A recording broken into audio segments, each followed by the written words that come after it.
Je porte ma grand-mère sur le dos.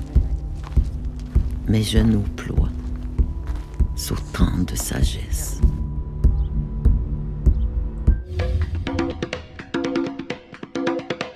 Je suis d'origine abénaquise. Donc, les Abénakis sont l'une des 11 premiers peuples au Québec. Et puis, moi, j'ai grandi à Montréal. Et dans un contexte familial où vraiment le fait d'être autochtone était vu comme quelque chose de plutôt abstrait. Donc, je me posais tout plein de questions. Puis dès les années collégiales, j'ai commencé à m'intéresser plus particulièrement à ça, à qui j'étais, mais qui sont ces premiers peuples au Québec.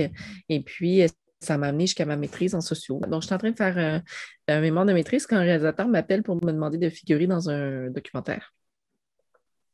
Puis bon, j'ai dit, ah ben oui, ça va être drôle. Et puis finalement, ben, j'ai pas tellement aimé être devant la caméra, mais je regardais le travail du réalisateur, puis je me disais, ben voilà une super chance d'entrer dans le salon des gens, donc à travers au départ le biais de la télévision, et puis après par le cinéma, parce que ma volonté, ça fait toujours été de faire en sorte que les gens connaissent davantage sur les premiers peuples, puis de créer des ponts entre nous et le reste du Québec. On peut rapidement la définir aujourd'hui comme une poète, elle a écrit plusieurs recueils de poésie. Ben, tu sais, je dis pas que je suis poète. Je dis que dans les mots simples que j'écris, les gens, ils trouvent leur poésie. Je pense. Donc, c'est une femme inoue. Donc, j'ai parlé des pensionnats autochtones tantôt. C'est 150 000 enfants qui ont été arrachés à leur famille pour aller dans ces écoles résidentielles qu'on appelle et qui ont créé des torts immenses à nos communautés dont on en ressent encore les conséquences aujourd'hui. S'il y a quelqu'un qui l'a vécu de façon très intense, c'est bien Joséphine. J'en parle parce que ça a tellement marqué son parcours et puis qui marque encore aujourd'hui sa poésie. Donc, elle a passé 14 ans au pensionnat. À peu près dans un pensionnat situé à plus de 800 km de sa communauté, de sa famille.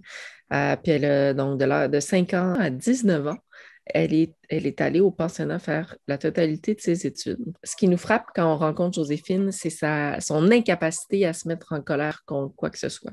Donc, incapacité à être en colère contre le passé colonial qu'elle a subi, incapable de se mettre en colère contre les conditions de vie de son peuple. C'est quelqu'un qui est vraiment positif, qui va vers l'avant, qui est dans un devoir de mémoire très important à l'égard des anciens qu'elle appelle.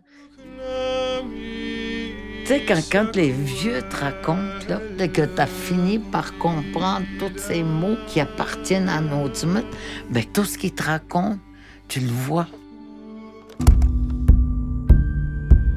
C'est eux que j'écris, c'est eux mes poètes.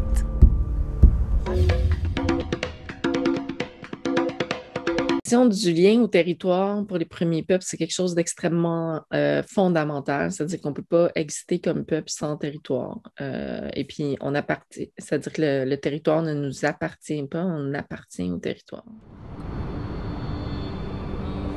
Notre mythe, c'est l'intérieur des terres. C'est là où il y a les médicaments, c'est là où il y avait la nourriture. C'est dans le Nutmut qu'on trouvait notre identité, notre culture.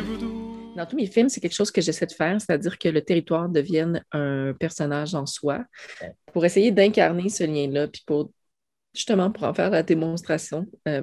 C'est quelque chose qui est difficile à expliquer, ça semble très, très abstrait, mais quand on le vit avec des gens qui ont la chance d'être connectés au territoire de façon presque quotidienne, on comprend ce que ça veut dire.